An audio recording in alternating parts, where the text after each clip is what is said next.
சொல்லு. அஞ்ஞான விரதம் ஆரம்பிச்சதும் ராணி காட்டுப்பாதை வழியா காளி கோவிலுக்கு போவா. அப்படி அவ அங்க போகும்போது தொடர்ந்து பிரச்சனை மேல பிரச்சனையா கொடுத்து அவ கவனத்தை திசை திருப்பறதுக்கான வேலையை நான் உங்களுக்காக செய்யறேன். அந்த பூஜை வலுவடைய அங்க இருக்கிற நம்பூதிரி தொடர்ந்து பூஜை செஞ்சுக்கிட்டே இருப்பாரு. அதே நேரத்துல அந்த பூஜைக்கு வீரியம் கிடைக்க கூடாதுன்னு உங்களுடைய துஷ்ட சக்தியை பயன்படுத்தி நீங்க துஷ்ட விஹார பூஜைய உடனே செய்ய ஆரம்பிங்க.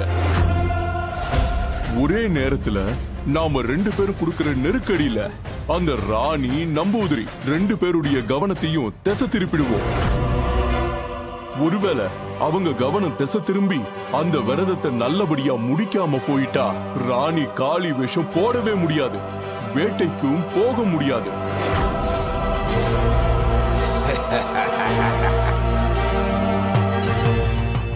கமண்டலா, சரியான யோசனை. அத அப்படியே பண்ணிரலாம். நீங்க பூஜைக்கான எல்லா வேலைகளையும் ஆரம்பிங்க. நான் அந்த ராணி காட்டுப்பாதை வழியா வரும்போது அவளை தடுக்கிறதுக்கான வேலையை நான் பாக்குறேன். கமண்டலா, எனக்கு சரியான நேரத்துல சிஷ்யனா இல்ல நண்பனா மாறிட்ட. இந்த இக்கட்டான சூழ்நிலையில எனக்கு நல்ல யோசனைய சொல்லி நீ ஒரு நல்ல நண்பன் நிரூபிச்சிட்ட. உன்னோட சக்தியால மட்டும் அந்த ராணி பொம்மையோட உன்னால போராடவே முடியாது. நீ அந்த ராணியோட கதையை முடிக்கிறதுக்கான வேலைய பாரு. என்னுடைய துஷ்ட பூஜையால அந்த பொம்மையோட சக்திய கொஞ்சம் கொஞ்சமா இழக்க செஞ்சு அவளை என்னுடைய கட்டுப்பாட்டுக்கு கொண்டு வந்துடுறேன். நாம 2 பேரும் சேர்ந்து எல்லாத்தையும் முறியடிப்போம் கமண்டலா. நான் கோர ராஜகுருவா மாறும் போது நீ மாய லோகத்தின் அதிபதியா மாறி இருப்ப.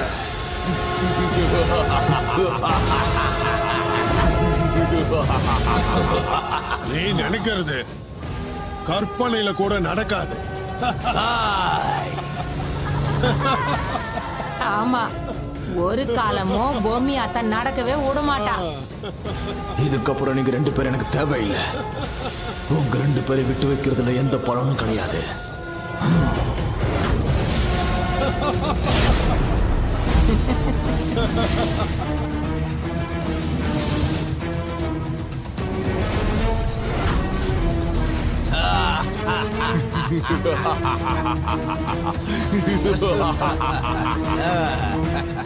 இனி இவங்க யாரும் நினைச்சு பார்க்க முடியாத அளவுக்கு அடுத்த தந்திரத்தை ஆரம்பிக்க வேண்டியதுதான். நான் செஞ்சிருக்கிற முதல் சூனிய சித்து வேலை இதுதான். நான் என்னதான் மந்திர தந்திரங்களை கத்து வச்சிருந்தாலும் இதுக்கு முன்னால நான் ராணி கிட்டையும் பொம்மி கிட்டையும் தோத்து போய் உயிருக்கு பயந்து ஓடி போனதை நினைச்சு வெக்கப்படுறேன். ஏ ராணி, பொம்மி, உங்க 2 பேரையும் அழிக்கத்தான் நான் மறுபடியும் அதீத சக்தியோடையும் அகோர அதிபதியோட துணையோடையும் வந்திருக்க. உங்களை நான் விடவே மாட்டேன்.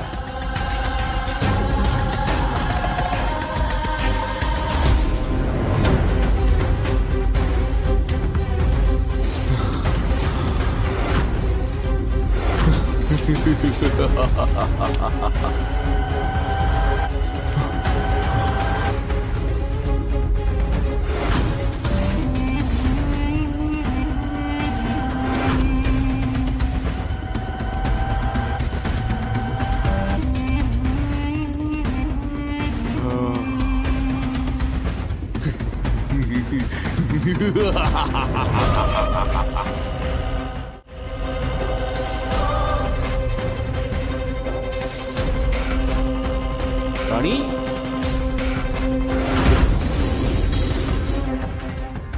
ஏய் நில்லு ராணி. ராணி, தாடிக்கர்,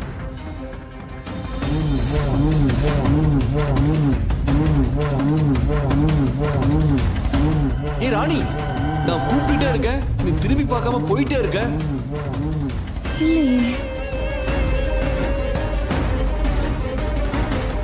இது தாடிகாரன் குரல் மாதிரியே இல்லையே. ஏ ராணி, இது தாடிகாரன் குரல் கிடையாது. அந்த துஷ்ட சக்தி என்ன தடுக்க என்ன குழப்ப பாக்குது. ராணி, என்னாச்சு உனக்கு? என்ன திரும்பி பாரு. ராணி, ஏய் ராணி, நில்லு ராணி. ராணி, ராணி நில்லுன்னு சொல்றல்ல. என்ன ராணி, நான் கூப்பிட்டுட்டே இருக்கேன், நீ திரும்பி பார்க்காம போயிட்டே இருக்க. ராணி, உன்னை இந்த கர்ப்பகால வயிறோட பார்க்கணும்னு நான் எவ்வளவு ஆசைப்பட்டேன். எனக்கு நீயும் உன் வயித்துல வளர குழந்தையும் தான் முக்கியம்னு உனக்கு தெரியும்ல. நாம 2 பேரும் நீ பிறந்த வீட்டுல எவ்வளவு சந்தோஷமா இருந்தோம்.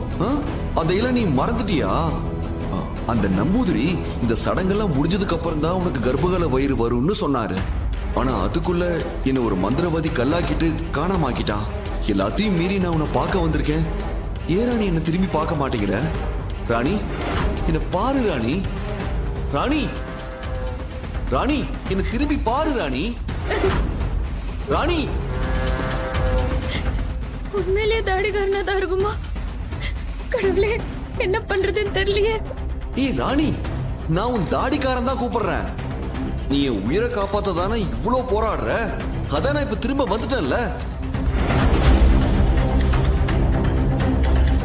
இப்ப மட்டும் நீ என்ன திரும்பி பார்க்கல, நான் இதே இடத்துல என்ன நானே அழிச்சுப்பேன்.